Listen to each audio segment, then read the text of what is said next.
হেফাজতের মহাসচিব মাওলানা সাজিদুর রহমান বলেছেন, 2013, 2016 ও 2021 সালে হেফাজতের নেতাকর্মীদের যারা নির্মমভাবে শহীদ করেছে, আমরা তাদের দৃষ্টান্তমূলক শাস্তি চাই।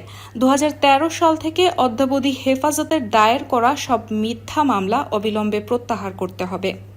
শনিবার বিকালে বায়তুল মোকাররমের উত্তর গেটে অনুষ্ঠিত হেফাজতে ইসলাম বাংলাদেশের নৈরাজ্য প্রতিরোধ ও শান্তি প্রতিষ্ঠার লক্ষ্যে গণসমাবেশে সাজিদুর রহমান এসব কথা বলেন।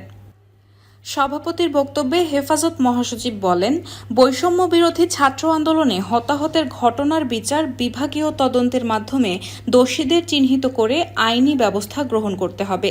যারা নিহত হয়েছেন তাদের পরিবারকে ক্ষতিপূরণ এবং যারা আহত হয়েছেন তাদের সুচিকিৎসা নিশ্চিত করতে হবে।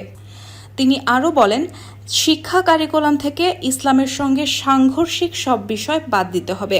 এছাড়া দেশের সংখ্যালঘু সম্প্রদায়ের লোকদের এবং তাদের উপাসনালয়ের নিরাপত্তা শতভাগ নিশ্চিত করতে হবে।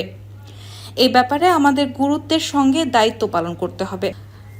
10 আগস্ট নৈরাজ্য প্রতিরোধ ও শান্তি প্রতিষ্ঠার লক্ষ্যে আয়োজিত গণসমাবেশ থেকে হেফাজত ইসলাম বাংলাদেশের পক্ষ থেকে বিশেষ ঘোষণা পাঠ করেন হেফাজতের নায়েবে আমির মাওলানা মাহফুজুল হক। ঘোষণায় বলা হয়, হেফাজত ইসলাম বাংলাদেশ কোটা সংস্কার ও বৈষম্য বিরোধী আন্দোলনে শাহাদাত বরণকারী সব শহীদদের মাগফিরাত কামনা করছে। আহতদের সুচিকিৎসায় সরকার ইতোমধ্যে যে ব্যবস্থা নিয়েছে তাতে সন্তোষ প্রকাশ করছে এবং এই ধারা অব্যাহত রাখার জন্য সরকারের প্রতি আহ্বান জানাচ্ছে। সেই সঙ্গে তাদের সহযোগিতায় এগিয়ে আসার জন্য হেফাজতের নেতা কর্মী ও আলেম সমাজ এবং দেশবাসীর প্রতি আহ্বান জানাচ্ছে। রায়হানা মুন, সবার কথা।